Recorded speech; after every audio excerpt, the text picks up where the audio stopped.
और बड़ी खबर जोधपुर से है, जहां पर साध्वी प्रेम बाईसा का अंतिम संस्कार किया जाएगा।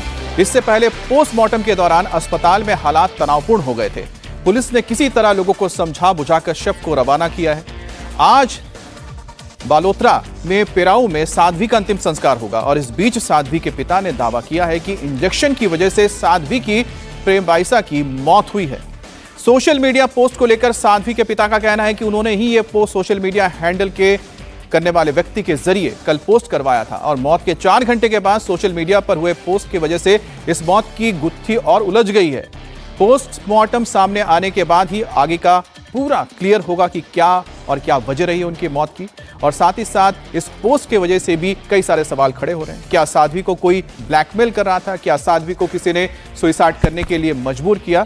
अब इन सवालों के जवाब पुलिस को तलाशने पड़ेंगे। मारवाड़ की कथावाचक और साध्वी प्रेम बाईसा को उनके पिता बुधवार शाम को अस्पताल लेकर पहुंचे थे, लेकिन उससे पहले ही उनकी मौत हो गई थी, जिसके बाद अब लोग इस मामले की फास्ट ट्रैक कोर्ट में जांच करवाकर इसके मामले में साध्वी को न्याय दिलाने की मांग कर रही है। साध्वी का पोस्ट मौत के करीब 5 घंटे बाद सोशल मीडिया पर अपलोड किया गया। इस पोस्ट में साध्वी ने लिखा, पूज्य सभी संतों को प्रणाम। मैंने हर एक क्षण सनातन प्रचार के लिए जिया। दुनिया में सनातन धर्म से बड़ा कोई धर्म नहीं है। आज अंतिम श्वास तक मेरे दिल में सनातन है। मेरा सौभाग्य है कि मैंने सनातन धर्म में जन्म लिया और अंतिम सांस भी सनातन के लिए ही ली। मेरे जीवन में आदि जगत गुरु शंकराचार्य भगवान, विश्व योग गुरुओं व पूज्य संतों महात्माओं का हर पल आशीर्वाद रहा। मैंने आदि गुरु शंकराचार्य और देश के कई महान संत महात्माओं को लिखित पत्र लिखा, अग्नि परीक्षा के लिए निवेदन किया, लेकिन प्रकृति को क्या मंजूर था। मैं इस दुनिया से हमेशा के लिए अलविदा कह रही हूं, लेकिन ईश्वर और पूज्य संत महात्माओं पर पूर्ण भरोसा है। मेरे जीते जी नहीं तो जाने के बाद तो न्याय मिलेगा। और आपको साध्वी के पिता का बयान सुनवाते हैं, जिन्होंने खुद बताया कि उन्होंने ही सोशल मीडिया पोस्ट साध्वी की मौत के बाद डलवाया था। एक इंजेक्शन लगाया नॉर्मल बुखार में, 5 मिनट से उसकी जान ले ली। 5 मिनट के अंदर जान ले ली। 5 मिनट के अंदर जान ले ली। ये रिपोर्ट बता देगी। उनका मैसेज किसने डाला? सुसाइड का मैसेज किसने डाला? वो सुसाइड का मैसेज ने उन्हें अंतिम समय में कहा, पापा जीते जी तो तू कुछ कर नहीं पाया, मुझे न्याय दिला देना। मैंने जो सत्यों को पत्र लिखा उसमें न्याय दिला दे। वो मैंने 2-2.5 घंटे बाद में कह के किसी से डलवाई। वो हमने हमारे कोई गुरु पढ़ा कह के डलवाई।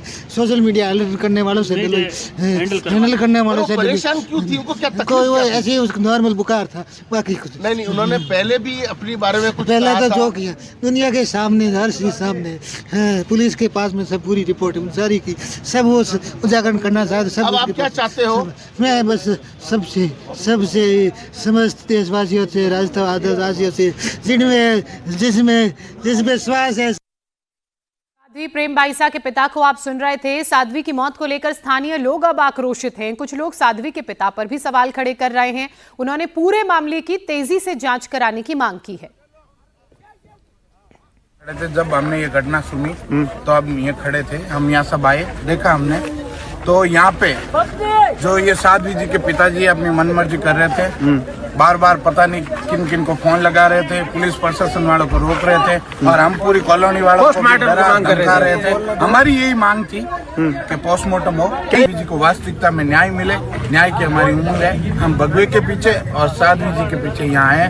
वो एक समाज में रहने वाली एक बेटी थी, बेटी के साथ साथ वो भगवाधारी थी। यदि उनके साथ गलत हुआ है, उनकी पोस्ट आई, उनके पेज से पोस्ट की गई, मेरा निवेदन है इस मामले की फास्ट ट्रैक में लेके इसकी निष्पक्ष जांच हो और वास्तविकता में प्रेम बाईसा को न्याय मिले। कैमरे हटा दिए गए, यहाँ पे है नहीं, पहले कैमरे थे, वो सारा सिस्टम यहाँ से गायब कर दिए गए और हम यहाँ खड़े थे। अभी ऐसे ही साहब रुके, ऐसे ही साहब खड़े थे, तब तक तो ये कुछ नहीं। जैसे ही तो गाड़ी चली जाएगी। छवि शर्मा जी जो महोदय अभी पधारे, एसीपी महोदय या एडिशनल एसपी जो भी महोदय पधारे, उन मैडम की गाड़ी देखते ही, पुलिस प्रशासन का महकमा देखते ही उसने अपने आदमी को इशारा किया, वो अंदर बैठा और गाड़ी लेके भागने की कोशिश की।